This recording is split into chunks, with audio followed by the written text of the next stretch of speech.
اعوذ باللہ من الشیطان الرجیم بسم اللہ الرحمن الرحیم اللہم وفقنا لما تحب وترضى واجعل عاقبت امورنا خیرا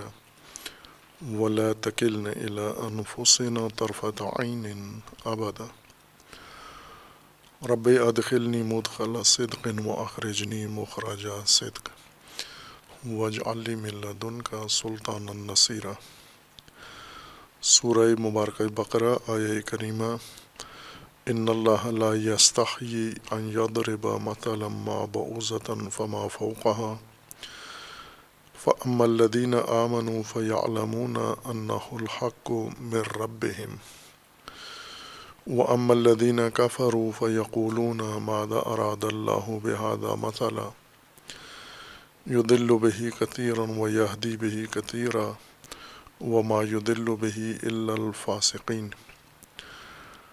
الذين ينقضون عهد الله من بعد ميثاقه ويقطعون ما أمر الله به أن يوصل ويفسدون في الأرض أولئك هم الخاسرون۔ اللہ تبارک و تعالیٰ نے انسان کی ہدایت کے لیے جو طریقہ و اسلوب بیان اختیار کیا ہے، اس میں انسانوں کے اندر معمول بیان کو اختیار کیا ہے اور وہ تمثیل ہے۔ مختلف اسالیب ہیں بیان کے کسی مطلب کو مخاطب تک پہنچانے کے لیے، اور ان میں سے ایک اسلوب یا ایک طریقہ راستہ تمثیل کا ہے، مثال کے ذریعے بات سمجھانا۔ مثال کے ذریعے بات سمجھانا بسا اوقات ضروری ہوتا ہے، بغیر تمثیل کے بات واضح نہیں ہوتی، اور بعض اوقات اگر ضروری نہ ہو تو مخاطب اور طرف جس کے لیے یہ بات کی جا رہی ہے اس کی حالت اقتضا کرتی ہے کہ اس کے لیے مثال بیان کی جائے، سہولت فہم کے لیے مطلب کو آسان کر دیتی ہے مثال۔ اور بعض اوقات یہ معنی کا تقاضا ہوتا ہے کہ معنی اپنی ذات میں اس نوعیت کا ہے کہ مثال کا متقاضی ہے، اور مثال کے بغیر عام آدمی تک منتقل نہیں کیا جا سکتا، اور یہ رائج ہے، ہر زبان کا اسلوب ہے، طریقہ ہے، قرآن کا بھی ہے اور دیگر زبانوں میں بھی ہے، معمولات میں، روزمرہ گفتگو میں، علوم میں، کثرت سے تعلیم میں اس کو استعمال کیا جاتا ہے۔ لیکن خصوصاً اللہ تبارک و تعالیٰ کے کلام میں تمثیل پر یہ اعتراض معترضین نے کیا ہے، کفار نے و مشرکین نے، کہ اللہ کے کلام میں تمثیل یہ دلیل ہے یا علامت ہے اس بات پر کہ یہ اللہ کا کلام نہیں ہے، یا اللہ کے کلام میں تمثیل نہیں ہونی چاہیے، شایع نشان نہیں ہے اللہ کے۔ اس وجہ سے اللہ تبارک و تعالیٰ کا فرمانا ہے کہ کوئی رکاوٹ، معنی، حیا، شرم ایسی نہیں ہے کہ اللہ تبارک و تعالیٰ مثال دے۔ اور دوسری بات یہ ہے کہ مثال میں کس چیز کی مثال دے اس کی بھی کوئی رکاوٹ یا شرم والی بات نہیں ہے۔ مثال وہ ہونی چاہیے جو مطلب کو واضح کرے، نہ کہ مثال خود بذات خود خصوصیات اس کے اندر ہوں کہ وہ مثال اگر کوئی بڑا آدمی دے رہا ہے تو بڑی مثال ہونی چاہیے، اگر کسی بڑے آدمی کے سامنے مثال دی جا رہی ہے تو بڑی مثال ہونی چاہیے یا بڑی چیز کی مثال ہونی چاہیے۔ چونکہ مثال کا کردار ممثل کو واضح کرنا ہے، خود واضح ہونا نہیں ہے، یا خود اپنی عظمت، بڑھائی اور حسن کسی فرد کے سامنے مثال نے نہیں پیش کرنا، بلکہ ممثل کو واضح کرنا ہے۔ اور جو یہ کام کر سکے وہ مثال بن سکتی ہے، وہ چیز اپنی ذات میں وہ چھوٹی ہو، بڑی ہو، حقیر ہو، عظیم ہو، اس کی حقارت و عظمت کو مثال میں کوئی دخل نہیں ہے، اصل دخل اس کی مماثلت میں ہے اور مشابہت میں ہے، وہ وجہ جو ممثل اور مثال دونوں کے درمیان مشترکاً پائی جاتی ہے، اگر وہ قوی ہے اس کے اندر اور واضح ہے، وہ مثال بننے کی قابلیت وہ شے رکھتی ہے۔ اور اللہ تبارک و تعالیٰ نے مثال دی ہے، کوئی بھی مثال اللہ دے اس کی کوئی شرم رکاوٹ نہیں ہے۔ مثلا ما، اور وہ مثلا ما مثال بعوضہ ہو سکتا ہے۔ بعوضہ مچھر کو کہتے ہیں، حشرات میں سے حشرہ جو انسان کے زیادہ شناختہ شدہ مخلوق ہے۔ ہرچند قرآن میں مثال دی نہیں گئی، اللہ تعالیٰ نے نہیں دی۔ بعضوں نے یہ قرینہ لگایا ہے کہ یہ جو لوگوں نے اللہ تبارک و تعالیٰ نے بعوضہ کی مثال کا دفاع کیا ہے کہ مثال دینے میں کوئی مذائقہ حرج نہیں ہے، یہ اس بات کی دلیل ہے کہ کسی آیت میں یا کسی صورت میں بعوضہ کی مثال دی گئی ہے اور لوگوں کو بری لگی ہے، اس لیے انہوں نے اعتراض کیا ہے اور اللہ تبارک و تعالیٰ نے اس اعتراض کو جواب دیا ہے۔ اور ایسی آیت قرآن میں نہیں ہے کہیں لفظ بعوضہ اس آیت کے علاوہ مثال کے طور پر استعمال ہوا ہو، اس لیے بعضوں نے اس کو قرآن کی ایک دوسری آیت میں مکھی کی مثال دی گئی ہے، ذباب کی، ضعف میں اور حقارت میں، تو بعضوں نے یہ توجیہ کی ہے کہ چونکہ بعوضہ بھی یہ حشرہ مکھی کے خاندان سے ہے۔ حشرات میں جیسے جانوروں میں ایک نو ہوتی ہے، پھر اس کے اندر آگے اقسام ہیں بہت ساری، جیسے مکڑی ایک نو ہے اور اس کے اندر متعدد اقسام کی مکڑیاں ہیں، اسی طرح مکھی ایک نو ہے اور اس کے اندر متعدد مکھیاں ہیں، یعنی یہ بھی ایک ذباب ہے یا مکھی ہے جس کو بعوضہ کہتے ہیں۔ اس وجہ سے جو مثال اللہ تبارک و تعالیٰ نے مکھی کی دی ہے اس پر انہیں اعتراض تھا، نہ مکھی پر معیناً کا اعتراض تھا اور نہ ہی مچھر کی مثال دی گئی ہے۔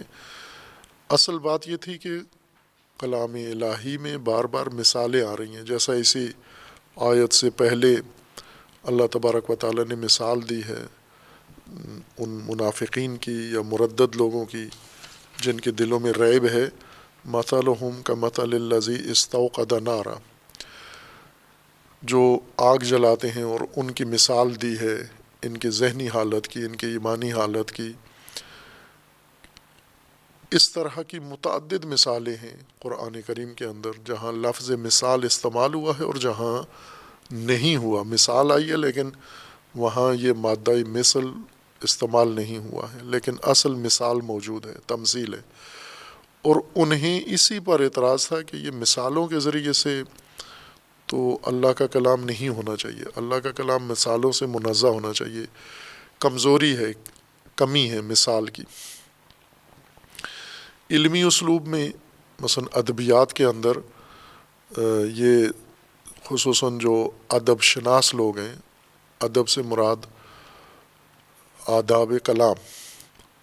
کسی بھی زبان کے ادبیات کے ماہرین یا ادب شناسا لوگ، ان کے ہاں کچھ چیزیں گفتگو میں کلام میں حسن پیدا کرتی ہیں، کچھ چیزیں کلام میں ایک عیب سمجھی جاتی ہیں۔ مثلاً جیسے اگر علمی گفتگو ہے اور اس علمی گفتگو کے اندر اگر خطیبانہ انداز اختیار کر لیا جائے، یعنی جہاں پر دلیل برہان پیش کرنا ہے وہاں پر قانع کنندہ باتیں، اقناعی باتیں، لوگوں کی پسند کی باتیں کی جائیں، عوام پسند باتیں کی جائیں علمی مقام پر، تو یہ عیب ہے ایک کلام کے اندر۔ علماء مقام استدلال میں اور کسی بات کے ثبوت میں، کسی بات کے حق میں دلائل دیتے ہوئے خطیبانہ کا باتیں اگر شروع کر دیں تو اس کو اہل ادب عیب سمجھتے ہیں کہ یہ عالمانہ گفتگو کے خلاف ہے۔ اسی طرح اگر علمی گفتگو ہو رہی ہو، علمی گفتگو سے مراد یعنی کوئی مطلب ہے اس کو ثابت کرنے کے لیے دلائل، علمی دلائل پیش کیے جا رہے ہوں یا علمی دلائل کی ضرورت ہو اور وہاں پر شعر پڑھے جائیں، شعروں کی مدد سے علمی موضوع بیان کیا جائے، یہ عیب ہے یہ کہ علمی گفتگو شعر و خطابہ اور خطابت سے نہیں کی جاتی، علمی گفتگو دلیل و برہان کے ذریعے سے کی جاتی ہے۔ لہٰذا اسلوب جو کلام کے ہیں اس کے اندر ادب شناس لوگ یا آداب کلام سے واقف لوگ وہ تشخیص دے دیتے ہیں کہ کون سی چیز کس طرز کلام کے مناسب ہے اور کس طرز کلام کے مناسب نہیں ہے۔ اسی طرح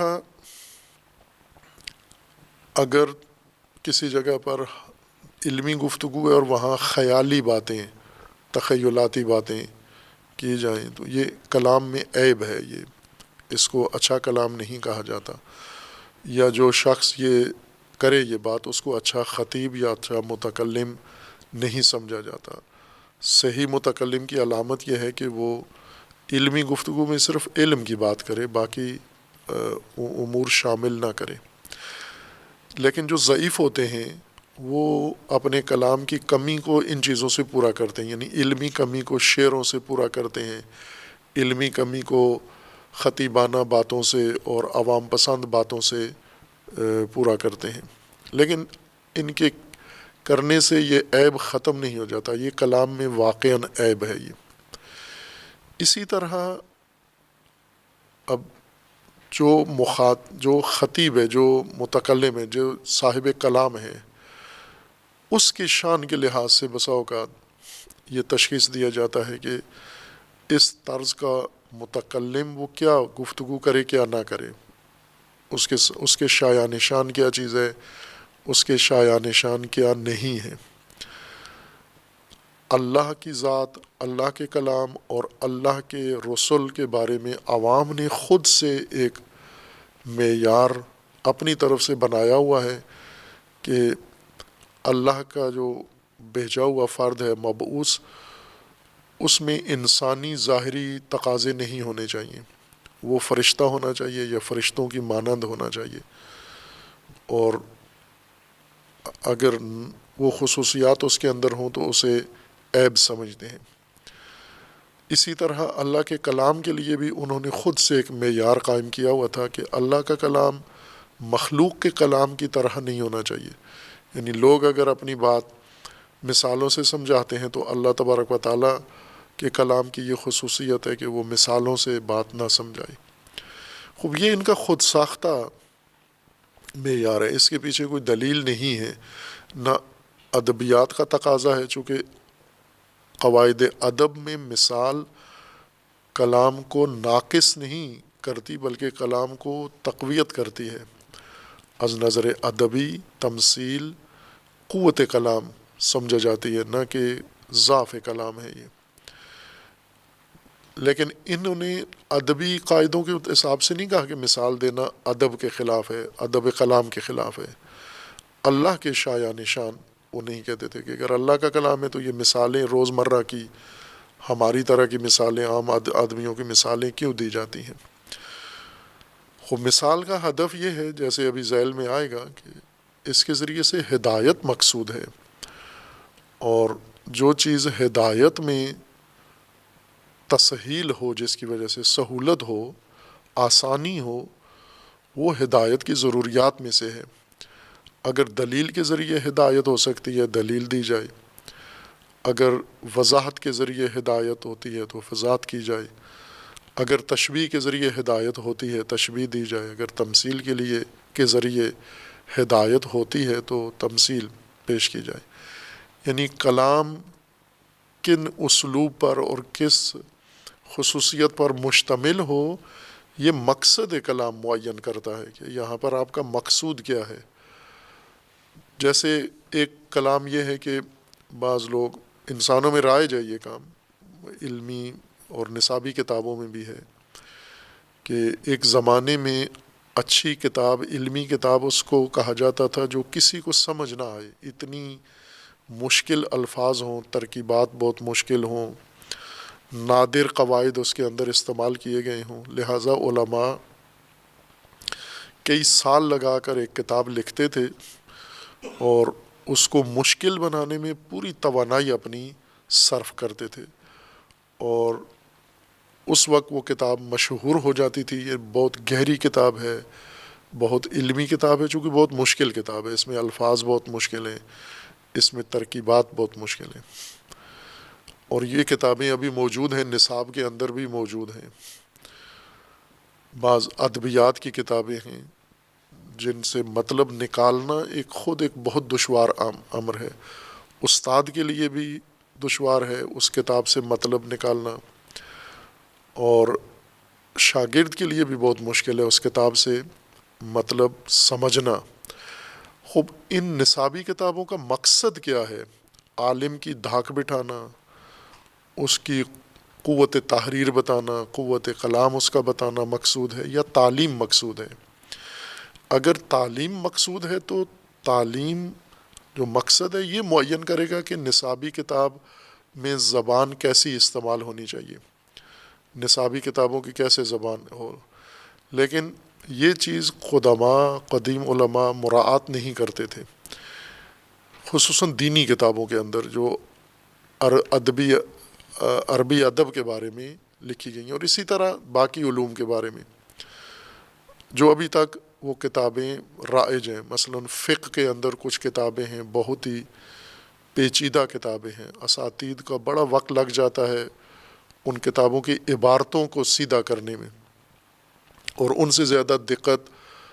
طلاب کو محسوس ہوتی ہے، اور انہیں بہت جتن کر کے وہ عبارت سمجھنا پڑتی ہے، جبکہ تعلیم کا مقصد یہ ہے کہ اصل مطلب آسان ترین طریقے سے طالب علم تک پہنچایا جائے۔ مثلا اگر احکام فقہ آپ طالب علم کو سکھانا چاہتے ہیں تو آسان ترین زبان میں احکام اس کو تفہیم کر دیں، حکم پورا سمجھ میں آئے اس کو، لیکن جب وہ عبارت کے بکھیڑوں میں الجھا دیا جاتا ہے اس کی عمر ضائع ہوتی ہے۔ اسی طرح ادبی کتابیں ہیں، صرف و نحو کی کتابیں ہیں نہایت پیچیدہ اور غیر موزوں، اسی طرح باقی علوم کی کتابیں ہیں، کلام کی کتابیں ہیں، فلسفہ کی کتابیں ہیں، بلکہ ایک کتاب جو نصاب میں پڑھائی جاتی ہے، امامیہ البتہ پڑھاتے ہیں علم اصول میں،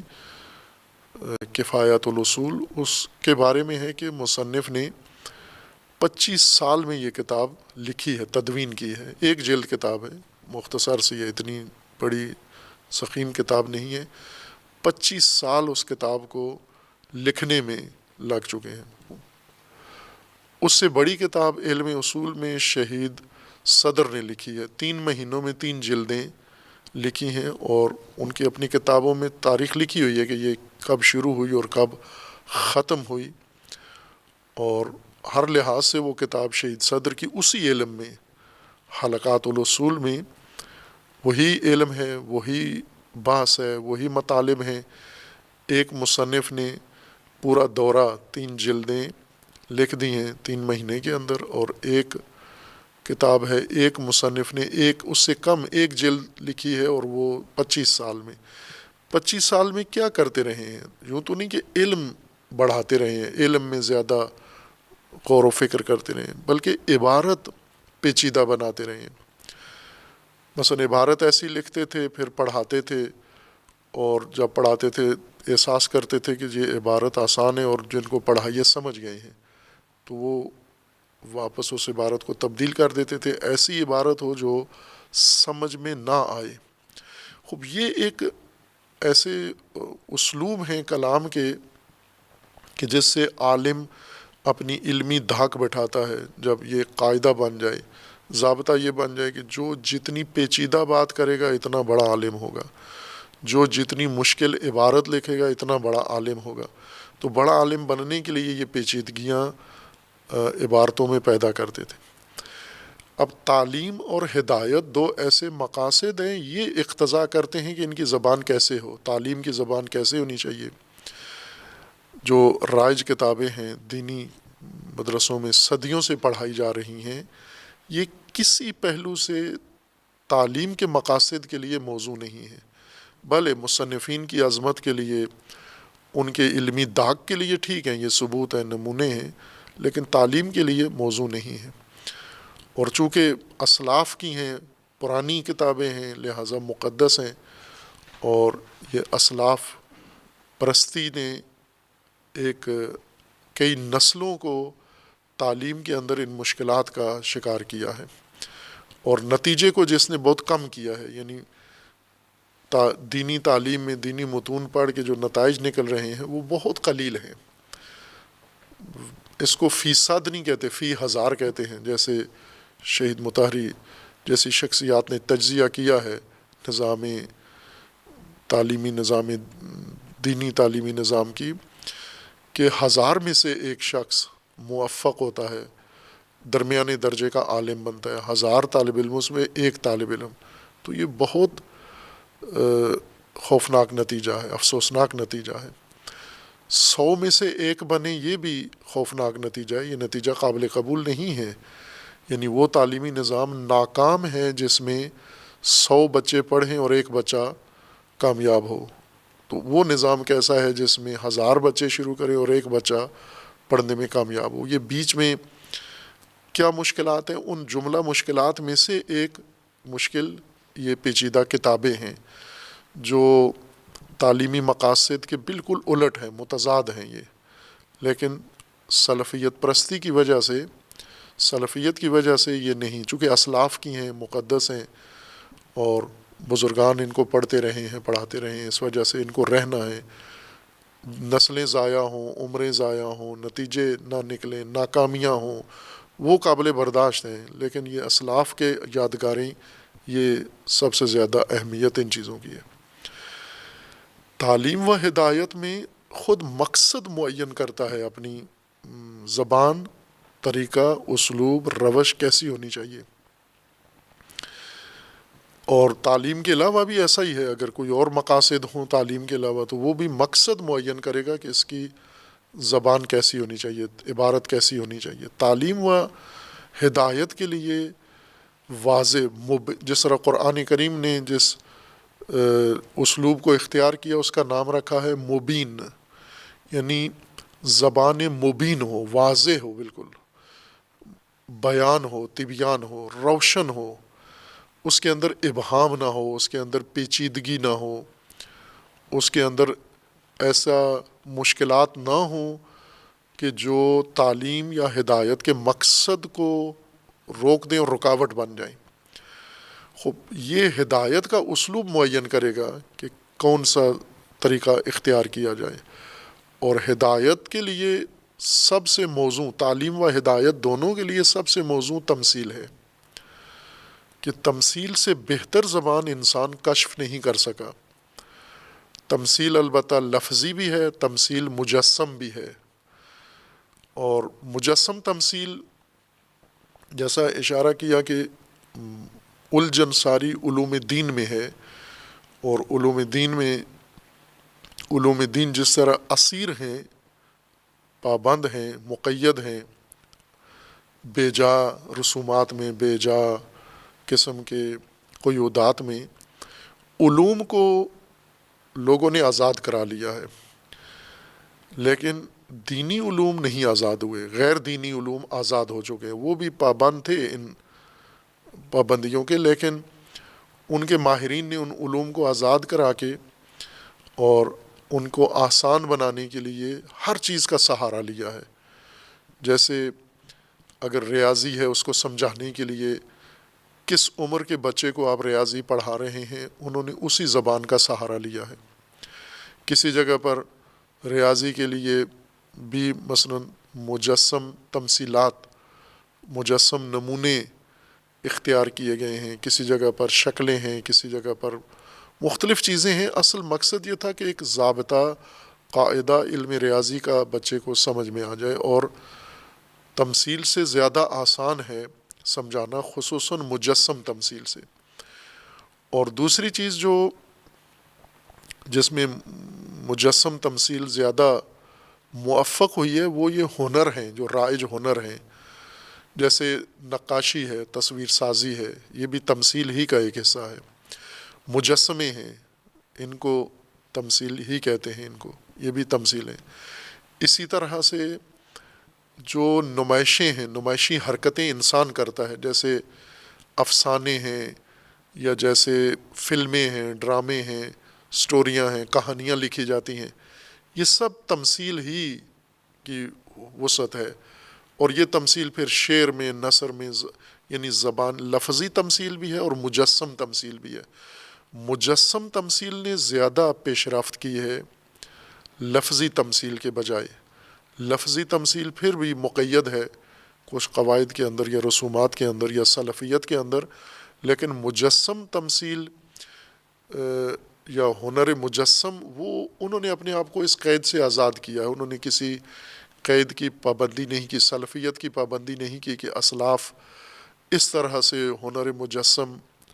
ترسیم کرتے تھے اور ہم اس طرح سے کریں نا. اور آج فاصلہ دیکھ لیں ہم کتنا پڑ گیا ہے اور کتنا بن گیا ہے. یہ جتنی اختراعات ہیں ان سب کے اندر تمثیل کا سب سے زیادہ دخل ہے. مثلا یہ گھروں کے ڈیزائن ہم دیکھیں کتنے سادہ گھر ہیں پہلے بنے ہوتے تھے، ایک لائن میں کمرے بنا کے آگے برآمدہ بنا دیتے تھے، ایک ہی طرز کی تعمیرات ہوتی تھیں. لیکن آج ہر گھر ایک خوبصورت نقشے کے ساتھ بنا ہوا ہے، اس نقشے میں دیکھنے میں حسن ہے، اس کے مکان کے اندر رہنے میں سہولت ہے، انسان اس میں بیٹھ کر آسائش محسوس کرتا ہے اور تکلیفیں اس کی کم ہیں. مثلا گرمی سردی کے اثرات سے بچ رہا ہے یا دیگر جو اس کو ایک نقشے کے اندر سہولتیں میسر آتی ہیں. تو یہ سب تمثیل کا نتیجہ ہے. اگر یہ تمثیل انسان کے اندر یہ اللہ تبارک و تعالیٰ کی ایجاد کردہ قوت نہ ہوتی تمثیل، تو اتنے نئے نقشے بھی نہ بناتا، ڈیزائن بھی نہ بناتا. آج ہر چیز انسان دیکھتا ہے وہ خوبصورت قالب میں اس کے سامنے آتی ہے. گاڑیاں خوبصورت طریقے سے، گھریلو وسائل خوبصورت طریقے سے، انسان کا لباس، کپڑے خوبصورت طریقے سے، جوتے، ہر چیز انسان کی متحول ہو رہی ہے اور اس میں جمالیاتی پہلو زیادہ آیا ہے. یہ اسی تمثیل کا نتیجہ ہے. البتہ مجسم تمثیل جو لفظی تمثیل سے ہٹ کر ہے. تو تمثیل تو ایک انسانی اسلوب کا ایک بہت ہی اہم حصہ ہے. انسان کو اللہ تبارک و تعالیٰ نے ایک ذوق دیا ہے، قریحہ دیا ہے تمثیل کا. جہاں اس کو میدان ملا ہے اس نے ترقی کی ہے، جہاں اس کو روکا گیا ہے وہاں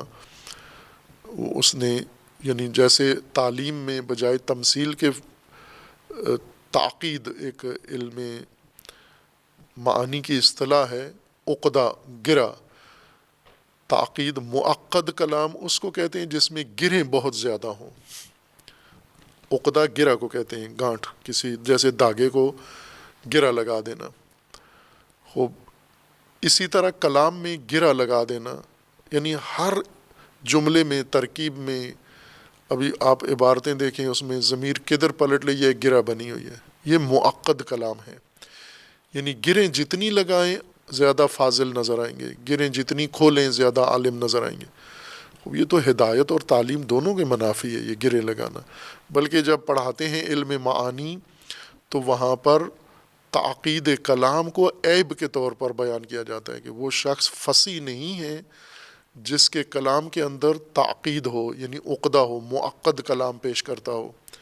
پیچیدہ بات بنا کے اس کو گرہیں لگا کے پیش کرتا ہو. خوب یہ عیب ہے، یہ تو غرض کے منافی ہے. جو انسان دل میں مدعا رکھتا ہے سمجھانا، اور دوسری طرف سے سمجھانے کے لیے جو طریقہ انتخاب کر رہے وہ اس کے بالکل الٹ ہے، تو یہ نامعقول ہے، حکمت کے خلاف ہے یہ چیز. اس لیے قرآن کریم میں تعقید نہیں ہے، گرے نہیں ہیں کلام میں. قرآن نے اپنے اسلوب کا نام رکھا ہے مبین، واضح، روشن. اب اس واضح روشن میں اہم کردار تمثیلات کا ہے. یعنی قرآن کی ہدایت کیوں بہت واضح ہے، چونکہ تمثیلات سے مدد لی ہے قرآن کریم نے. اس لیے ہدایت کا اقتضا ہے کہ تمثیل ہو. اب یہاں اعتراض کیا لوگوں نے کہ اللہ کے کلام میں تمثیل کیوں ہے؟ اللہ نے فرمایا اللہ کو کوئی شرم یا رکاوٹ نہیں ہے، کیوں نہ ہو. خوب اللہ کا اصرار کیوں ہے تمثیل پر؟ مشرکین کہتے ہیں حتماً نہ ہو تاکہ یہ ثابت ہو یہ اللہ کا کلام ہے، اور اللہ تبارک و تعالیٰ کا اصرار ہے کہ حتماً تمثیل ہوگی. یہ اس لیے نہیں کہ کفار چونکہ کہتے ہیں لہٰذا ان کی ضد میں حتماً ہم نے تمثیل رکھنی ہے، چونکہ کفار کو ناپسند ہے، ناگوار ہیں تمثیلات، لہٰذا ہم کثرت سے تمثیلات بیان کریں گے. بلکہ تمثیل ہدایت کا تقاضا ہے کہ ہدایت کا معنی کیا بھی ہے اور کریں گے بھی آگے، چونکہ اصلی موضوع ہے قرآن کا ہدایت. لہٰذا ہدایت کے تقاضے جہاں جہاں جس چیز کا اقتضا ہدایت کرے وہ قرآن میں شامل ہے اور اس کا ہونا ضروری ہے۔ اور اسی طرح تفسیر قرآن میں بھی اور ترجمہ قرآن میں بھی وہ اسلوب ملحوظ رہنا چاہیے۔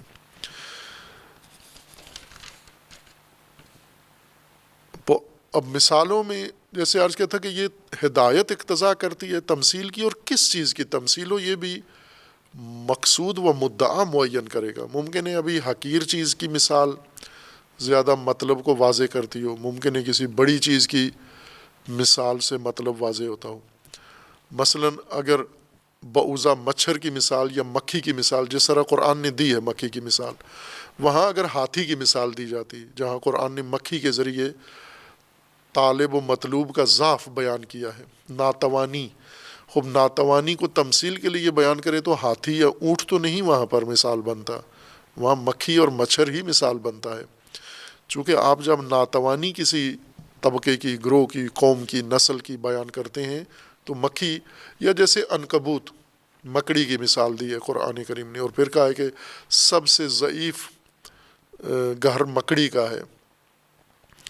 اوہن البیوت ہے۔ تو یہ وہن اور کمزوری بتانے کے لیے مکڑی ہی موضوع مثال ہے۔ مقصود جو بیان کرنا ہے ضعف، وہ تقاضا کرتا ہے کہ اسی چیز کی مثال دی جائے۔ یہاں پر ہم بڑی عظمت کی مثالیں، مثلا ستاروں کی مثالیں، آسمانوں کی مثالیں، یا دیگر موجودات دریاؤں کی، پہاڑوں کی مثالیں نہیں دے سکتے ناتوانی اور ضعف اور وہن بیان کرنے کے لیے۔ عنکبوت ہی کی مثال جچتی ہے یہاں پر۔ مثال میں حقارت اس شے کی نہیں دیکھی جاتی، مثال میں اس کی مثلیت کو دیکھا جاتا ہے کہ وہ کتنی مقصود کو واضح کرنے کے لیے مؤثر و موزوں ہے۔ اگر وہ موزوں ہے تو یہ بہترین مثال ہے قواعد کلام کے لحاظ سے۔ اس لیے اللہ تبارک و تعالیٰ کا فرمان ہے کہ مثال دینے میں اور کسی چھوٹی چیز کی مثال دینے میں بعوضہ اور فوق بعوضہ، فوق بعوضہ سے مراد یہ نہیں کہ مچھر اور مچھر سے بڑی چیزیں، نہ، مچھر اور مچھر سے بڑھ کر، مچھر یعنی کمزور، حقیر، اور حقارت میں مچھر سے بھی بڑھ کر، اور وہ چیزیں جن کی مثال دی جا سکتی ہے اور اس میں کوئی ممانعت نہیں ہے۔ خوب یہ تو یعنی مثال قرآن میں آنے کی وجوہات تھیں کہ یہ مثال قرآن میں اللہ تبارک و تعالیٰ نے بیان کی ہے۔ لیکن مثال جب آتی ہے مخاطبین تک، قرآن کی مثال آتی ہے تو مثال کا اثر کیا ہوتا ہے، مخاطبین کا رویہ کیا ہوتا ہے مثال سننے کے بعد، رد عمل کیا ہے۔ دو رد عمل قرآن کریم نے ذکر کیے ہیں، ایک مومنین کا اور ایک کافرین کا، اور یہ طبقاتیت قرآن نے آخر تک محفوظ رکھی ہے شروع سے۔ یعنی جو ہی سورہ بقرہ کے مضمون کا آغاز ہوا ہے تو اس میں 3 طبقے بنائے گئے ہیں۔ ایک طبقہ متقین کا ہے، وہ مومنین کا، مفلحین، ان کے مختلف نام ہیں لیکن ہے ایک ہی طبقہ ہے، اس کو متقی کہیں یا مومن کہیں یا مفلح کہیں اس کو۔ بعد میں جو کثرت سے تکرار ہوا ہے یہ عنوان وہ مومنین ہے۔ دوسرے 2 گروہ ہیں ان کے مقابلے میں کافرین ہیں، اور تیسرا گروہ جو دعویٰ کرتے ہیں زبانی ایمان کا لیکن ان کا ایمان اللہ تبارک و تعالیٰ نے رد کر دیا ہے۔ خوب یہ 3 تثلیث 3 گروہ بنائے ہیں، لیکن یہ 3 گروہ پھر جمع ہو کے 2 گروہ بن جاتے ہیں، مومن اور غیر مومن، مومن اور کافر، کافر کے زمرے میں، غیر مومن کے زمرے میں پھر بہت سارے طبقات آ جاتے ہیں۔ اسی طرح مومنین کے بھی بہت سارے طبقات بن جاتے ہیں، جیسے مجاہدین ہیں، قائدین ہیں، اس طرح کے بہت سارے مومنین کے بھی گروہ بن جائیں گے۔ ان میں شہداء ہیں، دوسرے ہیں بہانہ گیر ہیں، یہ مومنین کے بھی طبقات بن جائیں گے۔ لیکن ایک کلی تقسیم، عام تقسیم انسانوں کی مومن اور غیر مومن میں کی ہے۔ قرآن جب لوگوں کے سامنے پیش کیا جاتا ہے، ناس کے سامنے، ناس میں 2 طبقات پہلے سے بنے ہوئے ہیں، مومن و غیر مومن۔ قرآن کی کوئی بھی آیت آئے، دونوں مختلف رد عمل دیتے ہیں، مومن کا اور ہوتا ہے، غیر مومن کا اور رد عمل ہوتا ہے۔ اور ان میں سے خصوصاً آیا ماہ لباس کے مطابق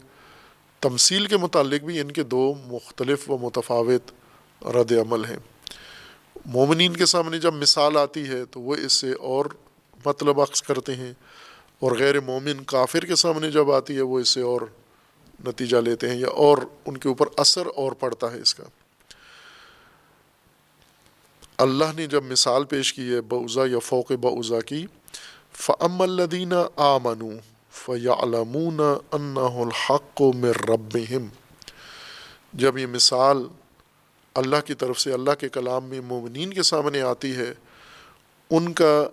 رد عمل جواب یہ ہوتا ہے کہ فَيَعْلَمُونَ، وہ جانتے ہیں کہ یہ حق ہے۔ یہاں پر ہے کہ ان کے علم میں ہے، وہ جانتے ہیں کہ یہ حق ہے اللہ تبارک و تعالیٰ کی طرف سے اور درست ہے یہ۔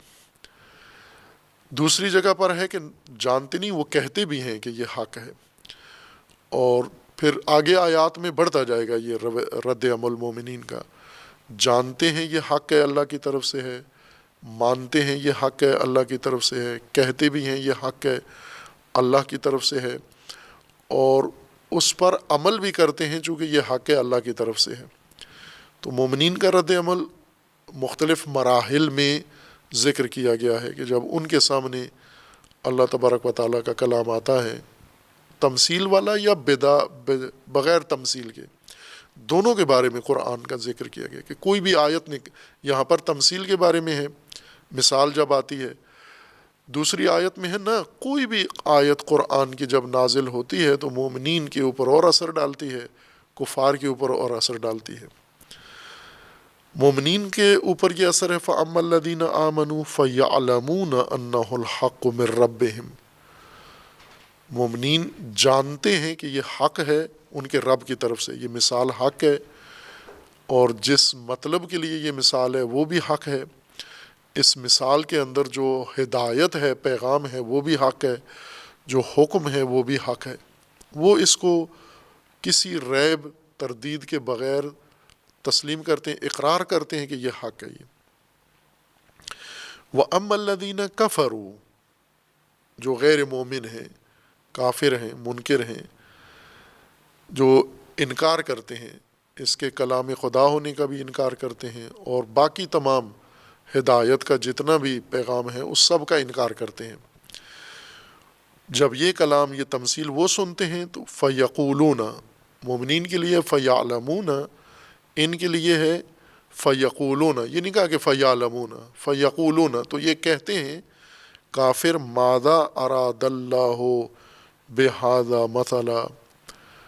اس مثال سے اللہ کیا چاہتا ہے، کیا ارادہ ہے اللہ کا، اس مثال سے اللہ چاہتا کیا ہے، وہ یہ کہتے ہیں جواباً۔ مومن جانتے ہیں یہ حق ہے اللہ کی طرف سے ہے، ان کے رب کی طرف سے، اور کافر یہ کہتے ہیں کہ اس مثال سے اللہ کیا چاہتا ہے، مقصد کیا ہے اس کا۔ اور اس کے بعد ہے کہ یضل بہ کثیرا ویہدی بہ کثیرا، وہ بہت سارے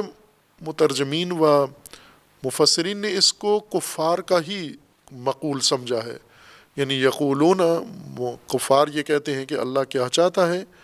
اور کفار ہی یہ کہتے ہیں کہ ان مثالوں کے ذریعے اللہ بہت سارے لوگوں کو ہدایت کرتا ہے اور بہت سارے لوگوں کو گمراہ کرتا ہے، اور فاسقوں کے علاوہ کسی کو گمراہ نہیں کرتا۔ خوب، اگر یہ کفار کا کہنا ہے تو بہترین قول ہے ان کا کہ اللہ اس مثال سے کیا چاہتا ہے، اس مثال سے بہت ساروں کو ہدایت دے رہا ہے، بہت ساروں کو گمراہ کر رہا ہے، اور جن کو گمراہ کر رہا ہے وہ فاسق ہیں، اور فاسق بھی وہ ہیں جو آگے جن کے اندر یہ تین بڑے عیب پائے جاتے ہیں، نقض عہد کرتے ہیں، فساد کرتے ہیں زمین میں، اور قطع کرتے ہیں اس چیز کو جس کے وصل کا اللہ تبارک و تعالیٰ نے حکم دیا ہے۔ تو پھر تو بہترین بات کی ہے، کفار سے ایسی توقع نہیں ہے کہ وہ اتنی حکیمانہ باتیں کریں۔ نہ، یہاں پر جو مقول کفار کا ہے وہ یہ ہے ماذا اراد اللہ بہذا مثلا، بس کفار اتنا کہتے ہیں کہ کیا چاہتا ہے اللہ ان مثالوں سے، اعتراض کرتے ہیں، وہی کہ ہمیں نہیں سمجھ میں آئی کہ اس مثال سے مقصد کیا، مثال دینے کا فائدہ کیا ہے، مثال سے مقصد کیا ہے، چاہتے کیا ہے مثال دینے سے۔ اس کے بعد جو جملہ ہے یضل بہ کثیرا ویہدی بہ کثیرا، یہ ان کا جواب ہے جو انہوں نے سوال اٹھایا کہ ماذا اراد اللہ، جواب یہ ہے کہ یہ چاہتا ہے اللہ، اس کے ذریعے سے بہت ساروں کو ہدایت اور بہت ساروں کو گمراہ کرتا ہے اللہ، اور جن کو گمراہ کرتا ہے وہ فاسق ہیں۔ یہ جواب ہے ان کے سوال کا، چونکہ انہوں نے کہا تھا کہ ماذا اراد اللہ بہذا مسئلہ، کیا چاہتا ہے۔ مومنین نے سوال نہیں کیا، مومنین نے نہیں کہا کہ اس مثال سے کیا مقصود ہے، انہوں نے کہا ہم سمجھ گئے ہیں انہ الحق من ربہم فیعلمون، وہ جانتے ہیں کہ یہ حق ہے ان کے رب کی طرف سے۔ کفار یہ کہتے ہیں کہ اس سے کیا مقصد ہے، کیوں مثال دی جا رہی ہے، ہمیں تو سمجھ میں نہیں آ رہی، واضح کریں کیوں مثال دی ہے۔ تو اللہ نے جواب دیا ہے کہ اس لیے مثال دی ہے، ہدایت کے لیے، اہدا کے لیے اور اضلال کے لیے، اور پھر آگے بتایا ہے کہ جن کو گمراہ کرنا ہے وہ کون لوگ ہیں۔ خوب یہ جو دو رد عمل ہیں لوگوں کے، جس طرح قرآن کی دیگر آیت میں بھی ہے کہ جب کوئی آیت نازل ہوتی ہے تو دو قسم کے رد عمل آتے ہیں۔ آیات کے نزول کے اوپر رد عمل مختلف آیات کے اندر ذکر ہوا ہے کہ جب آیات ان کے پاس آتی ہیں تو یہ اس کو کس پیرائی میں لیتے ہیں۔ مضمون اس کا یہ ہے کہ جب اللہ تبارک و تعالیٰ کی طرف سے کوئی آیت نازل ہوتی ہے تو جو مومن ہیں ان کے ایمان میں اضافہ ہوتا ہے، اور جو کافر منافق ہیں ان کی گمراہی میں اضافہ ہوتا ہے۔ وہ مثال کے بارے میں نہیں ہے، کوئی بھی آیت قرآن کی نازل ہو، کوئی بھی مطلب جو اللہ تبارک و تعالیٰ کی طرف سے نازل ہوتا ہے وہ اس سے گمراہی، اس سے ان کو گمراہی ملتی ہے۔ لیکن جب مومنین کے دل میں یہ آیت اترتی ہے، ان کے سامنے پیش ہوتی ہے، ان کے ایمان میں اضافہ ہوتا ہے۔ سورہ توبہ میں آیا 124 میں وَإِذَا مَا أُنزِلَتْ سُورَةٌ فَمِنْهُمْ مَنْ يَقُولُ أَيُّكُمْ زَادَتْهُ هَٰذِهِ إِيمَانًا فَأَمَّا الَّذِينَ آمَنُوا فَزَادَتْهُمْ إِيمَانًا وَهُمْ يَسْتَبْشِرُونَ وَأَمَّا الَّذِينَ فِي قُلُوبِهِمْ مَرَضٌ فَزَادَتْهُمْ رِجْسًا إِلَىٰ رِجْسِهِمْ وَمَاتُوا وَهُمْ كَافِرُونَ۔ اس آیہ کریمہ میں زیادہ واضح ہے، مطلب صرف تمثیل کے بارے میں نہیں ہے بلکہ سورہ قرآن کا وَإِذَا مَا أُنزِلَتْ سُورَةٌ فَمِنْهُمْ مَنْ يَقُولُ أَيُّكُمْ زَادَتْهُ هَٰذِهِ إِيمَانًا۔ کوئی بھی سورہ نازل ہوتی ہے یا ایک مجموعہ آیات کا نازل ہوتا ہے تو یہ فوراً ایک دوسرے سے کہتے ہیں کہ کچھ اضافہ ہوا، ہمیں تو کوئی اضافہ نہیں ہوا۔ یہ رد عمل کیفیت ہر جگہ ہے۔ مثلا کسی درس کا بھی آپ کسی اچھے عالم کی تقریر سن رہے ہوں، گفتگو سن رہے ہوں، وہ کچھ لوگ سن کر اعتراف کرتے ہیں کہ ہم نے بڑا استفادہ کیا، اچھی عالمانہ گفتگو تھی۔ کچھ کہیں گے کیا ہمیں تو کچھ سمجھ نہیں آئی کیا کہہ رہے تھے۔ یہی حالت ہے کہ جب قرآن کی ایک سورہ نازل ہوتی ہے تو کچھ یہ کہتے ہیں فَمِنْهُمْ مَنْ يَقُولُ أَيُّكُمْ زَادَتْهُ هَٰذِهِ إِيمَانًا، اس سورہ نے کیا اضافہ کیا ایمان کا تمہارے اندر۔ انکار کے لیے کہہ رہے ہیں، یہ انکار ہے، یعنی کوئی فائدہ نہیں ہوا، سورہ نازل ہو گئی، وہی پرانی باتیں، وہی تکراری باتیں،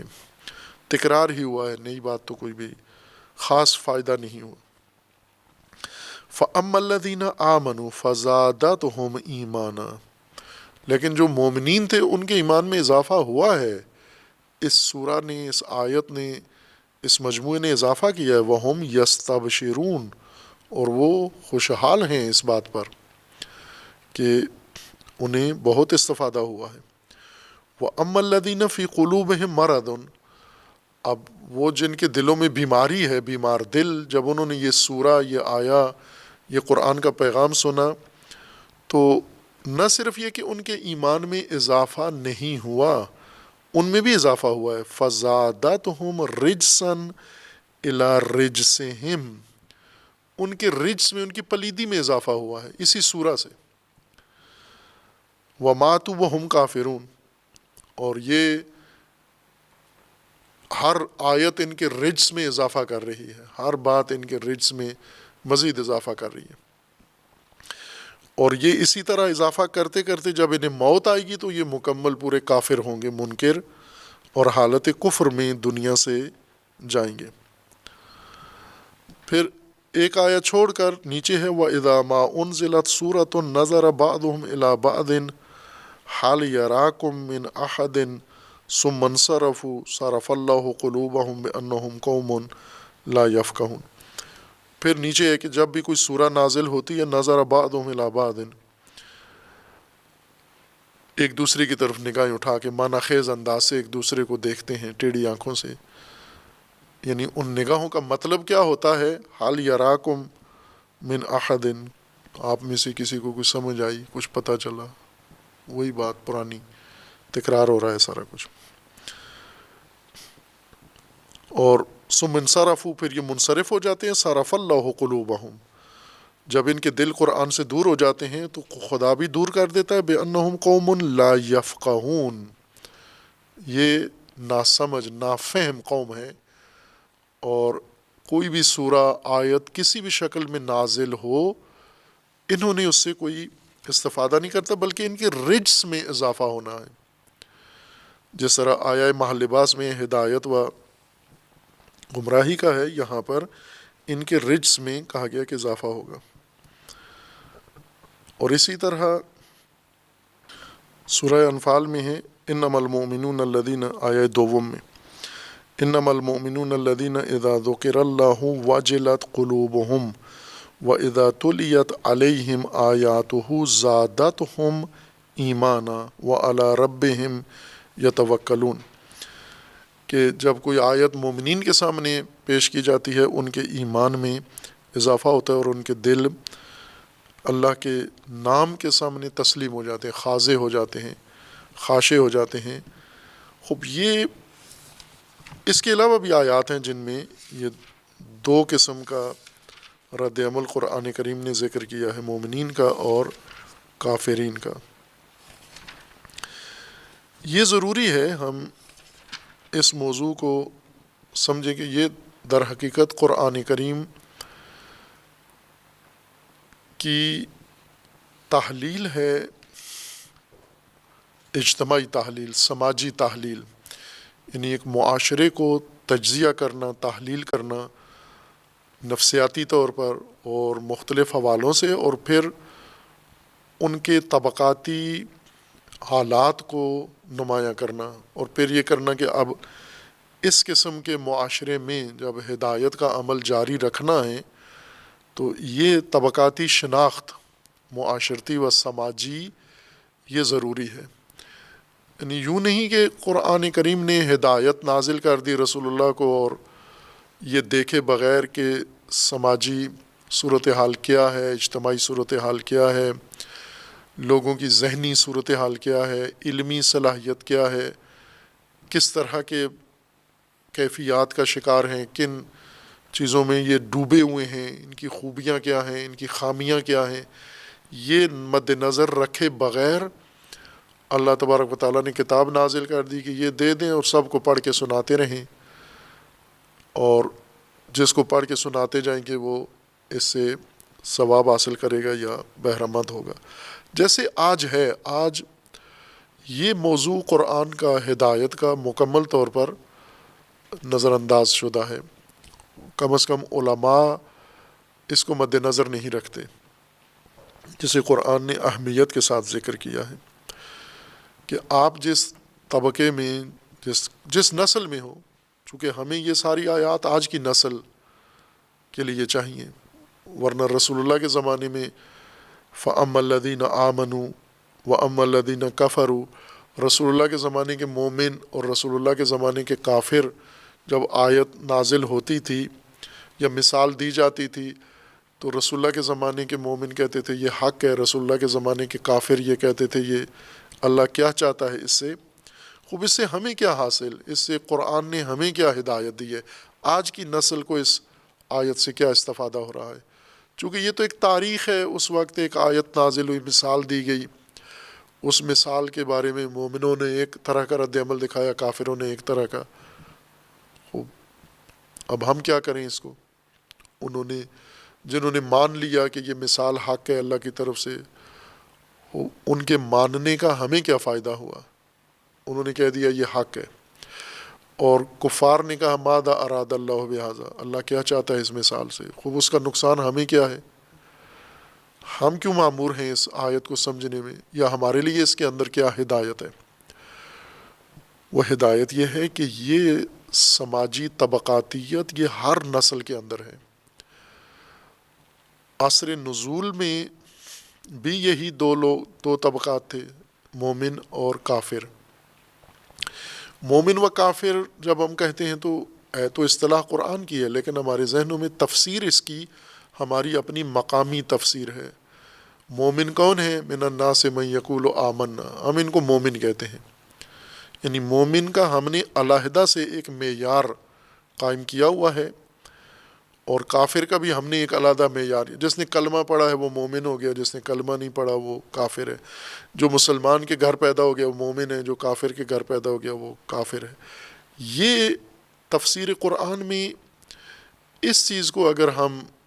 مد نظر رکھیں گے تو پھر ہدایت نہیں ہے ہمارے لیے قرآن کی.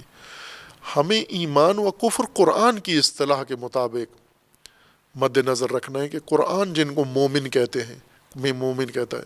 مومن سماج جس کو قرآن مومن کہہ رہا ہے، یعنی جنہوں نے وہ تمام حقائق، وہ تمام منشور دستور اللہ تبارک و تعالیٰ سے لے لیا ہے اور اس کو اپنی زندگی کا سہارا بنا لیا ہے اور اس پر اعتماد کر لیا ہے، اور اس کو منشور کے طور پر اس کے اوپر عمل پیرا ہیں، یہ مومن ہیں. یعنی اپنی زندگی کے لیے جتنی بھی ان کی ضروریات ہیں، جو ان کی زندگی کے مختلف پہلو ہیں، ان سب میں ان کا انحصار انہی حقائق پر ہے جو اللہ تبارک و تعالیٰ نے ان کو بتائے ہیں. مثلا یہ اپنی معیشتی زندگی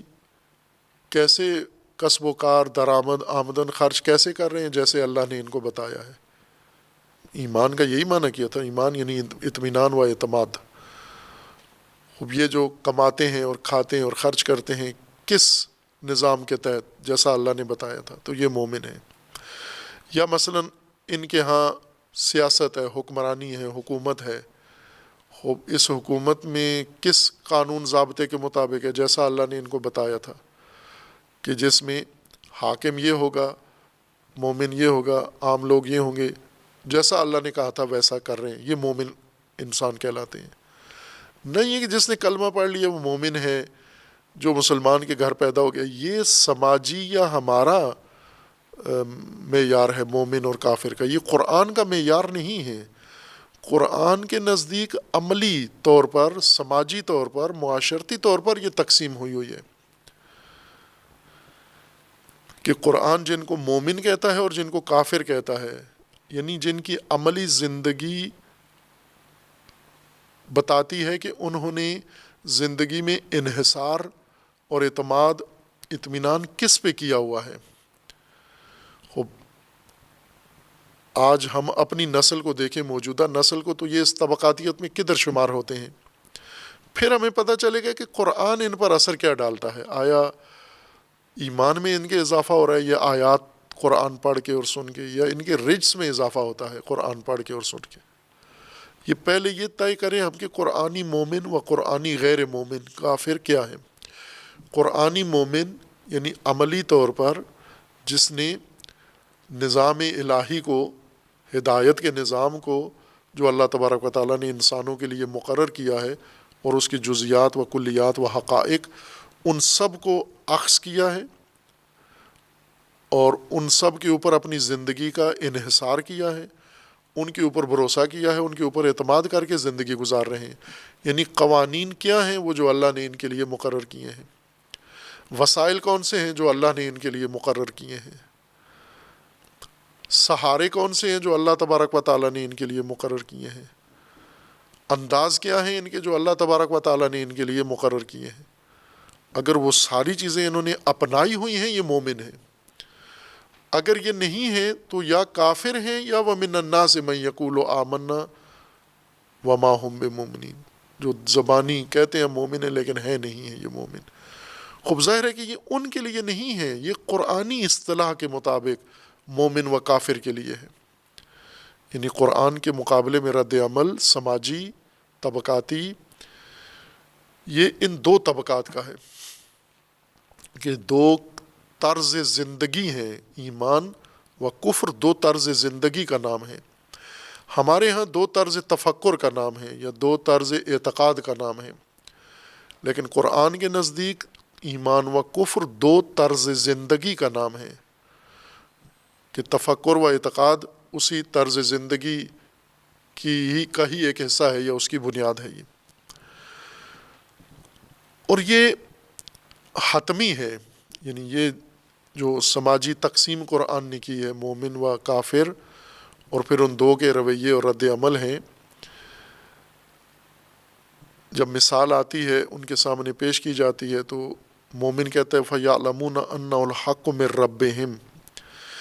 اس کو کہاں سے علم ہے کہ یہ حق ہے اس کے رب کی طرف سے؟ مومن کو جو بھی آیت تعبداً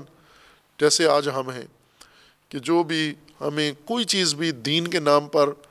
بیان کی جائے تو ہم مان لیتے ہیں، سن لیتے ہیں کہ یہ ٹھیک ہے، جو کہہ رہا ہے ٹھیک کہہ رہا ہے، اس باب سے ہے کہ ان کو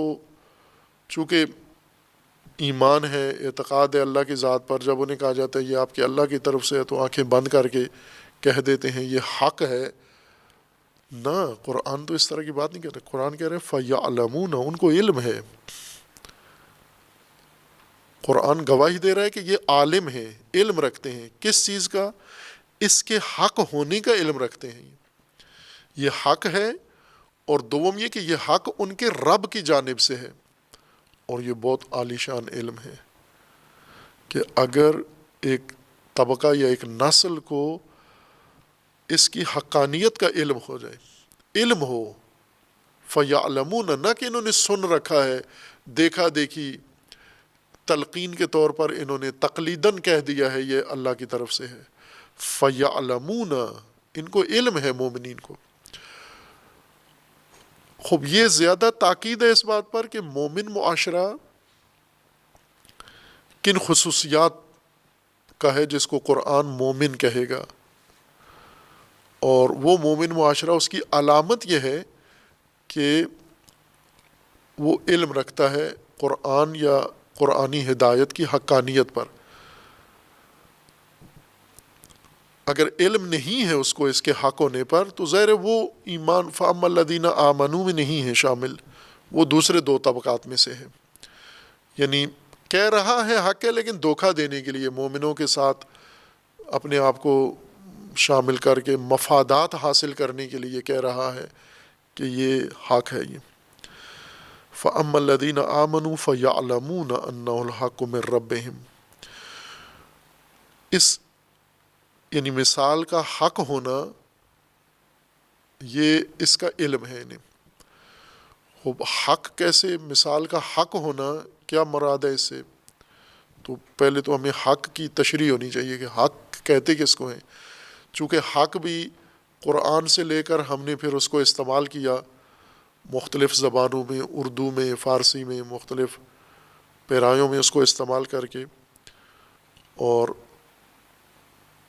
حق جس معنی میں قرآن مراد لیتا ہے وہ کیا ہے، اور جس معنی میں ہم مراد لیتے ہیں حق وہ کیا ہے، پہلے اس کا صحیح معنی تو ہمیں پتہ چلے۔ اسی طرح فَأَمَّا الَّذِينَ كَفَرُوا فَيَقُولُونَ، جو کافر ہیں انکاری کرتے ہیں، یہ بھی ایک سماجی طبقہ ہے جو انکاری زندگی گزارتے ہیں، یعنی آج انسانوں کو ہم اس طرح سے تقسیم کریں جس طرح قرآن نے تقسیم کیا ہے، پیدائش نہ دیکھیں کس گھر میں پیدا ہوئے ہیں کس میں نہیں پیدا ہوئے، یہ قرآنی تقسیم نہیں ہے، یہ ہماری سماجی تقسیم ہے۔ جیسے قومیتیں ہیں، کون کس قوم کا ہے، یہ تو قرآن نے نہیں ہمیں اس طرح سے بنایا، جیسے ہم اپنی معلومات یا شناختی کارڈ بناتے ہیں اور وہاں پر ہم سے پوچھتے ہیں، اس طرح تو قرآن نے ہم سے نہیں پوچھا ہوا۔ قرآن نے ایمان و غیر ایمان، مومن و غیر مومن کی تقسیم کی ہے، ایمان کا ایک معیار بیان کیا ہے، غیر ایمانی کا ایک معیار بیان کیا ہے، اور اس معیار کے مطابق جو غیر مومن طبقہ ہے، جو اس بات میں الجھا ہوا ہے کہ اس سے مراد کیا ہے، قرآن کہنا کیا چاہتا ہے، اللہ فرمانا کیا چاہتا ہے، یہ حیرت میں مبتلا یا انکاری حیرت ایک طرح کی، یعنی بظاہر نہیں کہتے کہ ہم نہیں مانتے، بلکہ یہ کہتے ہیں کہ مراد کیا ہے، اس سے سمجھ میں نہیں آتی، ہماری سمجھ سے بالاتر ہے یہ بات، اسی کو قرآن کہہ رہا ہے، یہ انکاری زندگی کا یہ لازمہ ہے۔ جب آپ مومنانہ زندگی طرز حیات چھوڑو گے تو پہلی چیز جو نقصان اٹھاؤ گے، علم نہیں ہے، آپ کو علم سے دور ہو جائیں گے، اور علم کے فقدان کی صورت میں پھر یہ تردید ضلالت ہمارے آپ کے اندر آ جائے گی کہ اس سے اللہ چاہتا کیا ہے۔ خوب یہ قسم کا تانا ہے جو اللہ تبارک و تعالیٰ کی نسبت یہ دے رہے ہیں کہ ان مثالوں سے اللہ چاہتا کیا ہے۔ پھر اللہ نے جواب دیا ہے کہ اللہ ان سے ہدایت چاہتا ہے اور اللہ ان سے گمراہ کرنا چاہتا ہے، لیکن جن کو گمراہ کرتا ہے ان کا بھی بتا دیا کہ وہ فاسقین ہیں۔ باقی بعد میں انشاءاللہ، صلی اللہ علیہ محمد۔